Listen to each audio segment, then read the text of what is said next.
Spoiler alert, Spoiler ahead. revenue doesn't drive the value of your business. There are plenty of $10 million companies out there that can't even sell for $1 million, while others sell for 8x their profit or even more. You might be growing, but are you actually building value?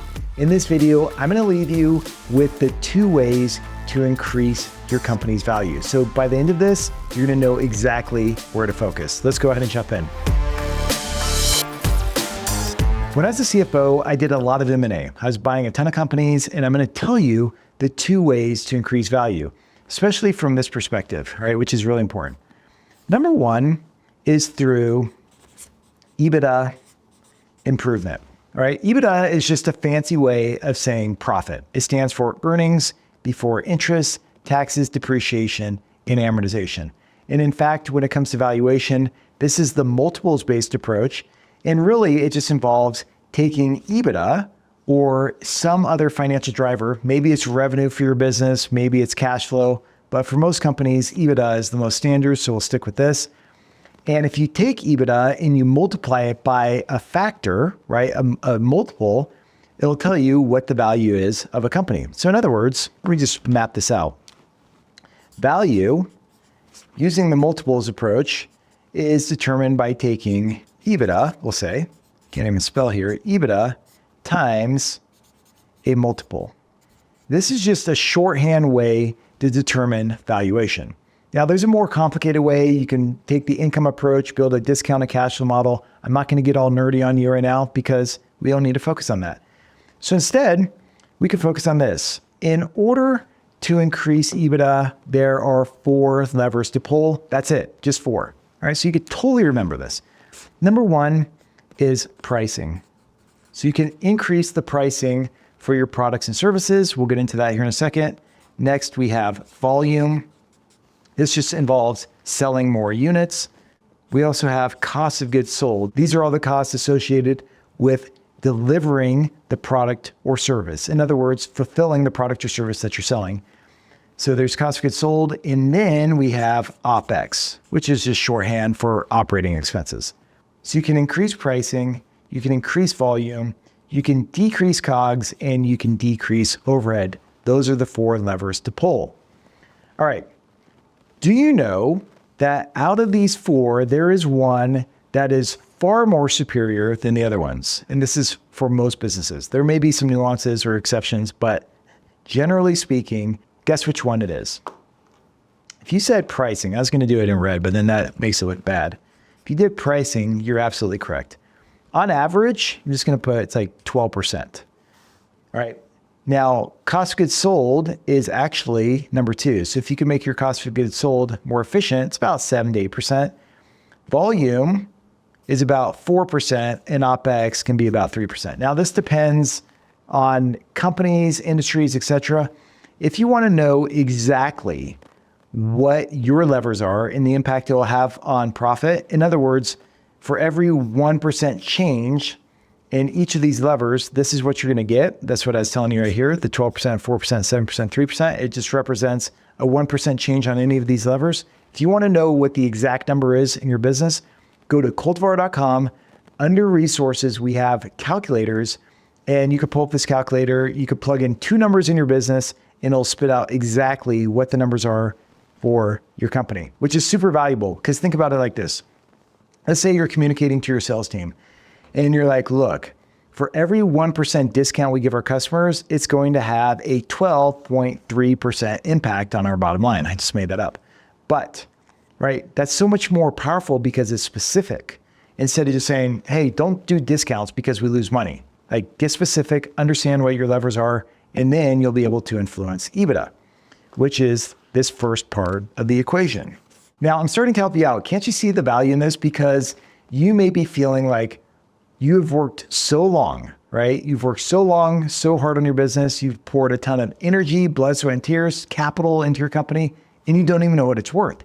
Well, I just uncovered that for you right here. And the first part, we're going to get into the second lever here in just a minute.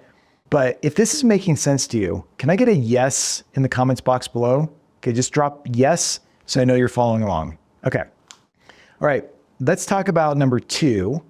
And then at the end, I'm going to share with you how I use these levers as a CFO and tie everything together to maximize the value of the companies that we were buying. It's really cool and really powerful. All right, but let's get into number 2 here. And this involves multiple expansion. Pretty easy, right? See, you totally got this. I gave you the formula, and when you understand the formula and you could break it down mathematically like this, and you'll know, okay, this is a driver and this is a driver. And that's ultimately what I'm showing you here. Now, here's the deal. When it comes to valuation, the multiple is just shorthand for a lot of other things. It's trying to estimate things such as risk, growth, retention of revenue, etc. There are a lot of things. And when you break this down even further, like risk, you have key person risk, key man risk, okay? That could be a man or a woman.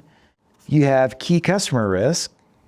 You may have systems risk. You may have data risk, and there are some other risks in here. But this is what the multiple does. So essentially, when somebody comes to you and they're like, okay, I'll buy your business, here's your EBITDA, and the growth of the business looks really promising, but the risk, like you're the key person in the business, you don't have systems documented.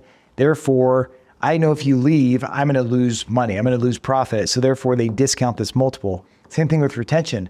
If you don't have a sticky revenue base, meaning that your revenue is all over the place, or you just have to go out there, get work, do work, get work, do work, like in construction, this is going to impact your multiple.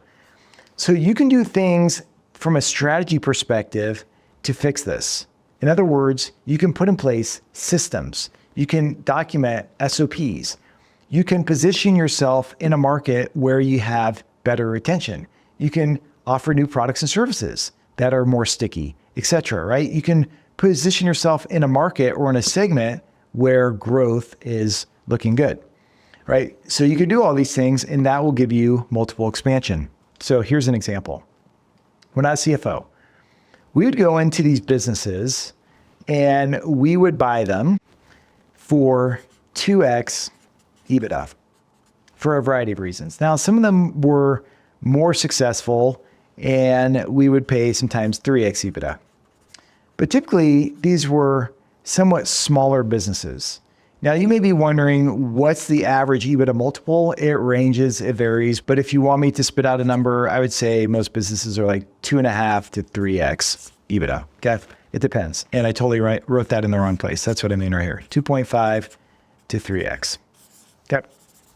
Now it's getting messy here. All right, so that's the common multiple out there.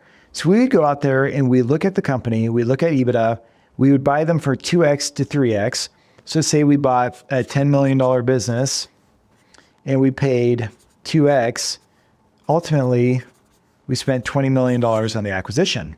Okay, so let's just say we did this, 2x, 10 million, 2x. I'm simplifying here. That's not what we did. They had different prices, but I'm just keeping it really simple in this example. So we paid 20 million, 20 million, 20 million. And this combined together is we paid $60 million. But we did this with a combination of debt and equity. So we have a little bit of leverage going on here too. But then by combining these companies right here into one enterprise and then putting in place a strategy to transform them from a subscription-based business, that's what they were in, to a data-based business, right? A data-driven business. Just by doing that switch and changing the market focus and position and tweaking the product and service, we were able to take this 2x ratio to 6x, right? So now, even without improving EBITDA, right? We have 30 million in EBITDA times 6. That's $180 million. We just 3x'd our investment just by putting these companies together, changing their product mix, and then changing the market focus and position. Pretty powerful. I mean, it's not like it's, oh, you just do that and it's easy. It took a lot of work and it took, a lot of members on the team. But here we go. Now, the other lever we could pull, like I said, is EBITDA. So we'd go in there and improve these companies by focusing on these 4 drivers. And we were able to increase it, and let's just say to 50 million right here in EBITDA. So now you add the 6x and you end up with 300 million right here in valuation. And that's the power that I want to drive home today, is that you can improve the financial and operational performance of your company, which is going to drive higher EBITDA, but you can also apply strategy and you can fix these things down here, and you have to do it in advance. And if you do that, it's a major difference in your end game. So think about it. If you're planning on selling your business and you want to be out in, say, 1 year, 3 years, 5 years, you have to start planning right now, today. Even 1 year is ambitious. Sometimes it'll take 3 years just to turn around a company, just to put in place the processes and systems, just to get it ready to sell.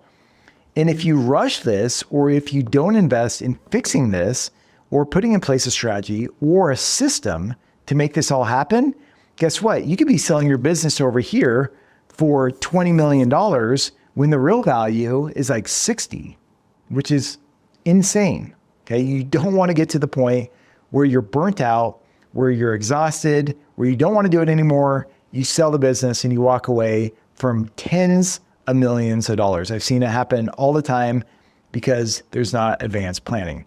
Right. If you want to talk about this more in your business, you can always reach out to us at coltivar.com. And we also have a lot of tools and resources that are free. So you can just go to our platform and check out what we prepared for you. There's a lot of value there. But that's what I have for today. Until next time, take care of yourself. Cheers.